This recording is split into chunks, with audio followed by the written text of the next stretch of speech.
En 1137, dans la ville de Tikrit, naquit un enfant nommé Youssef. Fils d'un modeste officier kurde, il grandit au croisement du désert et des fleuves.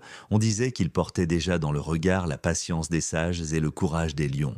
À Damas, il apprit la science et la guerre, tandis que d'autres rêveurs de conquête lui méditaient sur la justice.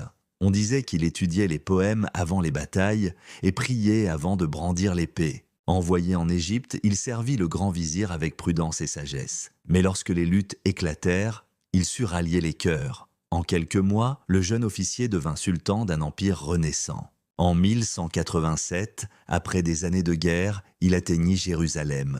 Mais au lieu de vengeance, il choisit la clémence. Pas de massacre, pas d'incendie, seulement la paix retrouvée entre les fils d'Abraham. Face à Richard Cœur de Lion, il trouva un adversaire digne.